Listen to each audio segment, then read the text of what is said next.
बिस्मिल्लाहिर्रहमानिर्रहीम। अस्सलाम वालेकुम डियर स्टूडेंट्स, आज हम एक्सरसाइज नंबर 2 का सॉल्यूशन करेंगे।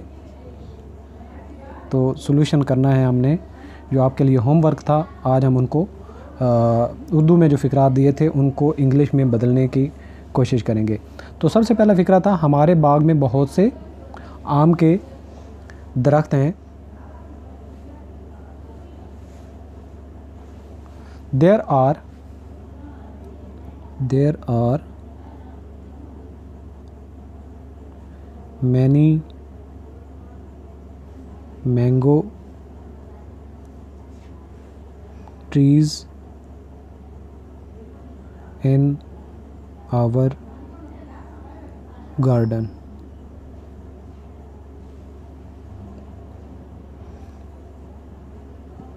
ये जी छोटा होगा।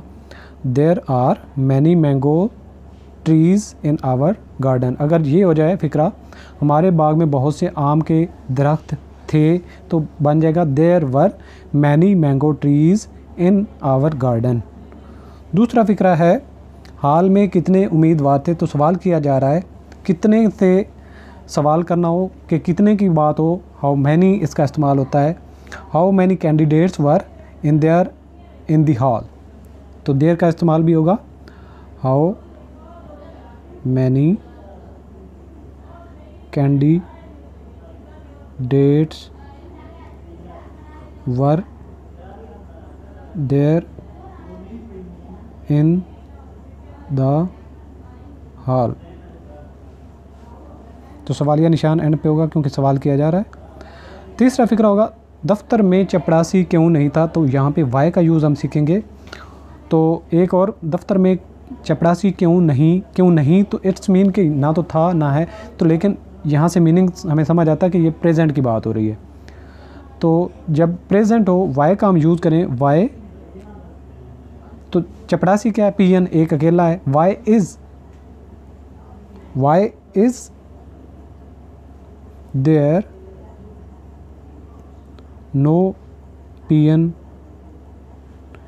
इन द ऑफिस। ठीक है जी। Why is there no pen in the office. फ़िक्रा नंबर 4 होगा, क्या डाकिए के थैले में चिट्ठियाँ नहीं थीं। पास्ट की बात है, तो सवालिया निशान भी आया हुआ है। तो वाज या वर को हमने इस्तेमाल करना है क्वेश्चन मार्क, तब बन जाता है क्वेश्चन इंट्रोगेटिव सेंटेंस जब हेल्पिंग वर्ब को फ़िक्रे के शुरू में लगा दें। तो डाकिया होता है पोस्टमैन, थैला होता है बैग, चिट्ठियाँ होती लेटर्स। अब आपको इसमें कोई प्रॉब्लम नहीं होना चाहिए। क्या डाकिए के थैले में चिट्ठियाँ नहीं थीं, तो इसका इंग्लिश बनेगी, were there no letters in the postman's bag. Were there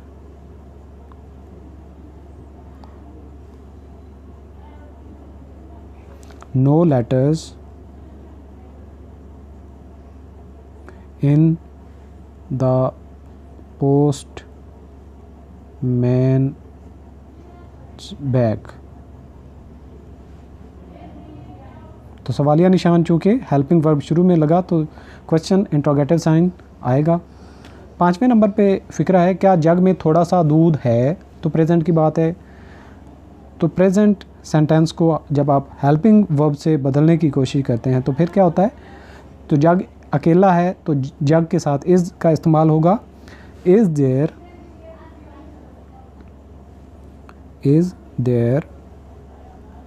a little milk in the jug. छठे नंबर पे फ़िक्रा है हमारे पास, आज मतला अबर आलूद है। तो जब मौसम की बात आती है तो हम ज़्यादातर उसकी इंग्लिश करते हुए इट का इस्तेमाल करते हैं। तो अबर आलूद का मतलब होता है बादलों वाला, उसको क्लाउडी कहते हैं। It is cloudy today. It is cloudy today. 7वें नंबर पे फ़िक्रा है हमारे पास, क्या बाहर तेज़ हवा चल रही है। प्रेजेंट टेंस की बात हो रही है और सवालिया निशान भी आएगा। Is it blowing hard outside. Is it blowing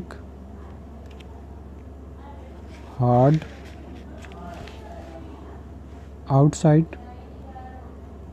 अगर ये फ़िक्रा होता कि बाहर तेज़ हवा चल रही है तो फिर होता it is blowing hard outside. तो यहाँ पे सवालिया निशान इसलिए हमें लगाना पड़ा क्योंकि ये इंट्रोगेटिव सेंटेंस है और हमें हेल्पिंग वर्ब जो है इज़ को बाहर लेके आना पड़ा फ़िक्रे के शुरू में। Is it blowing hard outside, क्या बाहर तेज़ हवा चल रही है। 8वें नंबर पे फ़िक्रा है हमारा, कल मौसम बड़ा सुहाना था। तो आप इसकी इंग्लिश बदलने की कोशिश करें। तो आपने एक याद रखना है कि मौसम की जब बात आए तो इट का इस्तेमाल होता है। तो चूँकि ये पास्ट की बात है तो वाज या वर का इस्तेमाल होगा, तो आपने जो सूटेबल होगा उसको इस्तेमाल करना है। कल मौसम बड़ा सुहाना था। It was very fine yesterday. It was very fine yesterday.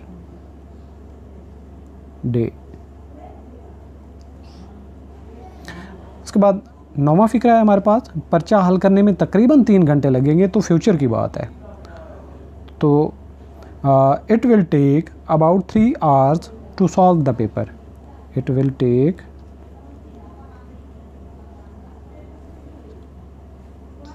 About का मतलब होता है अंदाज़न, तकरीबन, अबाउट 3 आवर्स HOURS घंटे, टू सॉल्व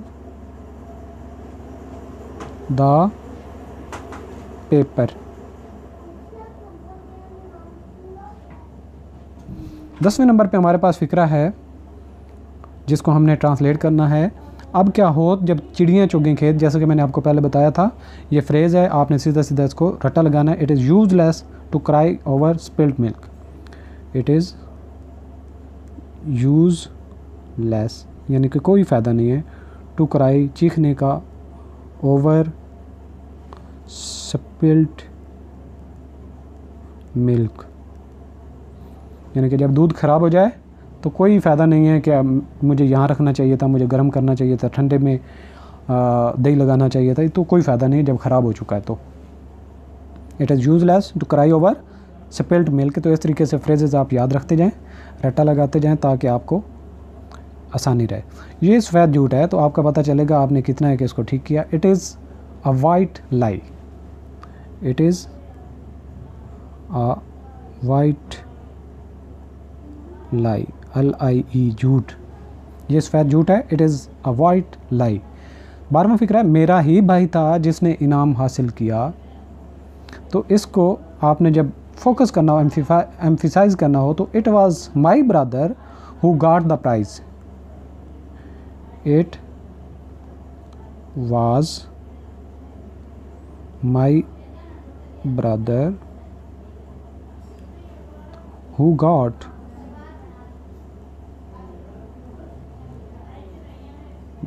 द प्राइज़। 13वां फ़िक्रा है हमारे पास, हवाई अड्डा पर कितने हवाई जहाज़ थे। तो how many planes were there on the airport. How many planes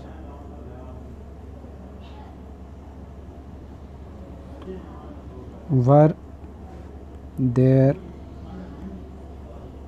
on the airport. तो क्वेश्चन मार्क, इंट्रोगेटिव साइन आपने एंड पे लगाना है लाजमी याद से। 14वें नंबर पे फ़िक्रा है हमारे पास, सड़क के किनारे कोई दरख्त ना था। बहुत सिंपल सेंटेंस है, जिसने ये गलत किया है उसको बहुत फोकस करने की ज़रूरत है इंग्लिश पे। There was no tree along the road. There was no tree along the road. तो स्टूडेंट्स आपने मार्क करना है अपने पेपर को, पता चलता है कि आपने कितने ठीक किए। अगर आपने 10 से कम ठीक किए हैं तो फिर आपको बहुत इम्प्रूवमेंट की ज़रूरत है। अगर 5 से कम ठीक किए हैं तो आपको बहुत ज़्यादा मेहनत करने की ज़रूरत है। उम्मीद करता हूँ कि आप इससे कुछ ना कुछ हासिल कर रहे हैं, प्रैक्टिस आप कर रहे होंगे।